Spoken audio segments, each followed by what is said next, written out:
On this episode of Compass Conundrum, we'll be on part 3 of our adventure race series at Lake Louisa State Park. We hope you enjoy. So that's that road. Correct. Yeah. So Right we here. could get on the highway. Where that equestrian thing was? Well, we can get over there regardless. So what we're making a decision is we could stay on this main highway behind us. There's a road. And we could actually, if we were in a race, like Tanya and I and Andrew racing, we would actually probably come down the road, because there's going to be a gate, and we would hit CP8 that way. But I think what we're going to do is we're going to go down and attack CP4. Okay. So we've determined which way we're going to go. We are going to attack CP4. And then once we get to CP4, we've determined that we're actually going to either bushwhack or we're going to jump the fence, follow this small road that's behind us. So this road is going to kind of run parallel to where we're going, and hit CP8 that way. So once again, if we were out adventure racing, we'd be Team Compass Conundrum. We used to be pretty decent at one point as Team Coconuts, but it's been a while since we've raced, so we're kind of trying to get back into the swing of things.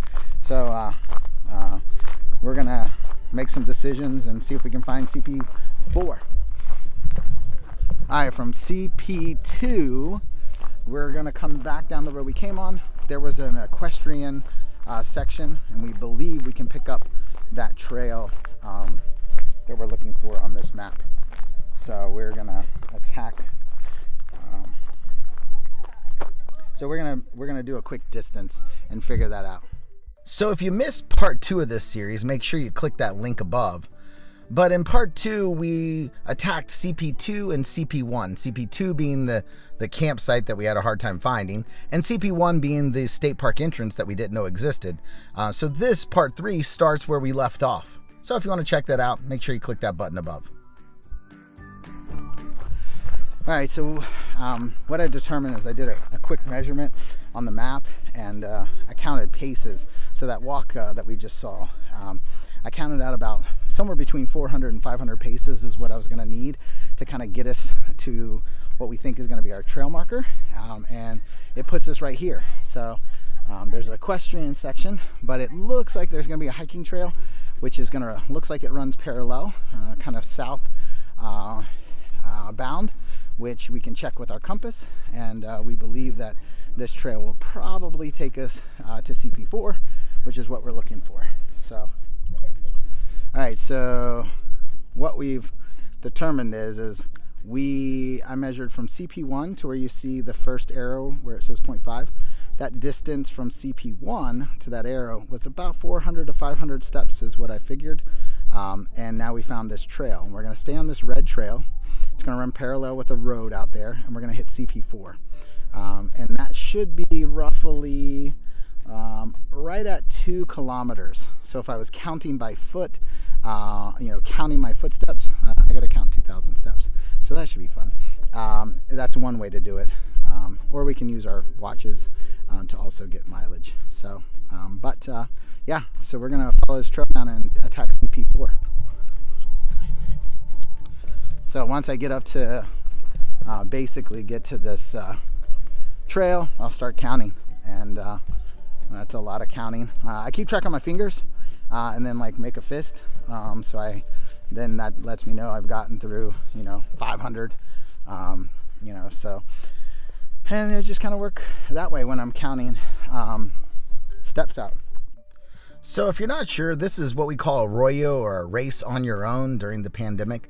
Florida Extreme Adventures did a great job of putting these races together. I know it doesn't look like we're racing, but trekking and orienteering by foot is about accuracy and getting to the location in the fastest time. We're practicing by just taking our time and making sure we're getting our navigation correct. So keep watching. 95, 96, 97, 98, 99, all right, 6. So I counted out 600 steps, which would put us at I had us at 0.5 kilometer, so I was a little short, which is sometimes better. So we're going to take a right-hand turn, because on our trusty map, we're going to look at it from this perspective.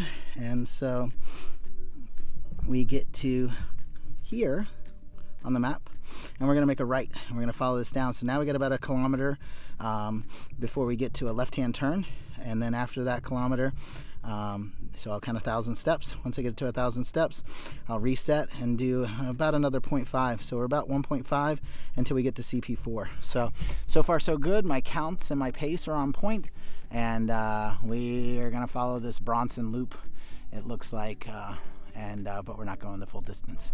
So far my steps are on point for measuring out distance.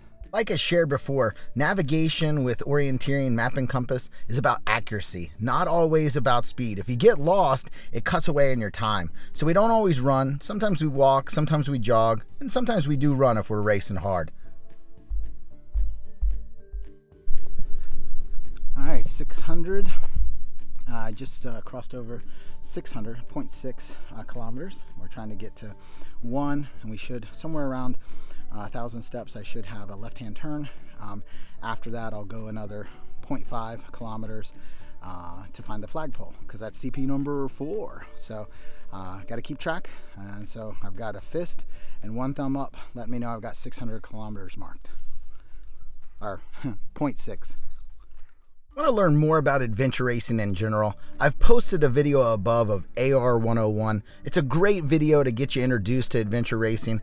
It's a great way to get outdoors and do something different, and there's no set course. You get to figure out how you want to race. That's Tanya and I's and Anja's favorite part. Also, be sure to check out that description section below. I've got some great links on adventure racing companies in the southeastern United States that you might want to check out. All right, well, let's keep moving. 95, 96, 97, 99. That's 1,000 steps that I counted. And if we look, we actually see a trail that goes, this is not the control, this is, okay, we still have half a kilometer to go. So yeah, we found a equestrian campsite, which is kind of cool. We're going to continue down the trail, and what we're going to be looking for is flagpole for CP4. So we still got about 0.5, 0.6 kilometers to go. So I still got about 500 to 600 more steps to count. So like I said, Tanya and I like to, typically the navigator, which I'm navigating today, wouldn't also do all the counts, but I'm going to do it all today just to practice. Sometimes if there's a navigator, they'll navigate, and like I might count steps, and then I let them know when each 100 meters that we're at. So every time we go 100 meters, I'll let them know, and then when we get to 1,000, that lets us know we've gone a kilometer. That's kind of the fun part of adventure racing. Some people use watches and other ways to track their time, but the guy we train with likes to do it old school. So that's plus it gives your brain something to do while you're out walking aimlessly through the woods.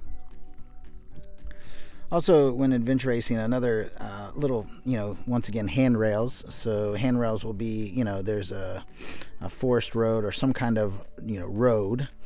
We are somewhere just off of this dry wetland, because I can still see some wetland off to my left. So I kind of know, like, okay, there's still some water. We should be coming up on the left-hand turn here real soon, because we're kind of like right in this area. So we'll see a left-hand turn, and then like I said, we're going to count out maybe another 500 steps, and then it'll be the next left, and we should find a flagpole around that area. So once again, just using the map, the topo map, counting steps to kind of make sure we're in the right location to keep ourselves oriented. Now when we attack CP4 to CP8, we got 2 choices. We're either going to go to the hard turn on this trail and shoot a bearing and just go bushwhack, but that's a kind of a dry wetland, so it could be wet, it could be dry, we don't know. Other option is to come to CP4, kind of get on this road, so jump the fence, get on the road, follow the road down to distance, and try to find that checkpoint once we get here, knowing that if we run into this lake, we've gone too far. So which is that's kind of like in a real race, some things that we would talk about and discuss while we're running. That's why sometimes the navigator, like I'm looking at the map and someone else is still counting, and then the third person in our team might be discussing what the best strategy is. Sometimes we stop and talk, because sometimes that's better than keeping moving, because sometimes when you keep moving you lose count and you lose track of where you're at on the map, and that always becomes a problem. That's where Compass Conundrum comes into play, because then you have to figure out where the heck you are on the map. So sometimes slow and steady and accurate is better than just fast and trying to always keep moving. So that's kind of where we're at. All right, so just a little over 200 meters that I counted, 220 something, and here's that first left-hand turn I was talking about. So once again, if you remember from the map, you know, it had been a situation where we would have said, oh, okay, there's a left-hand turn. All right, and from this point, we're gonna go about another 0.5, so about a half a kilometer, and we should find this flagpole. So, you know, we're gonna keep moving. I'm gonna recount, and or I could not count and just look for the next left-hand turn. So actually, that's what I'm gonna do this time, so we can have some fun with this. All right, so it looks like we're coming up on the next left. So you can see those hikers actually just went on left. They're not racing, I don't think, but they went left, which means there should be a flagpole somewhere around this area. And I believe if we look to our right, boom, flagpole, no flag, but definitely found our next checkpoint. This would be checkpoint number 4. What we're gonna do is take our picture with it, and then CP number 4. So Ange, Tanya, and myself were excited to find CP4. Make sure you keep watching. Check out part 4 coming up soon so you can watch us bushwhack. As always, if you enjoyed this average adventure, make sure you click that subscribe button below. It's the little circle logo. And if you want to learn more about adventure racing, be sure to check out the description section. I have all kinds of links. As always, be sure to live, learn, and explore.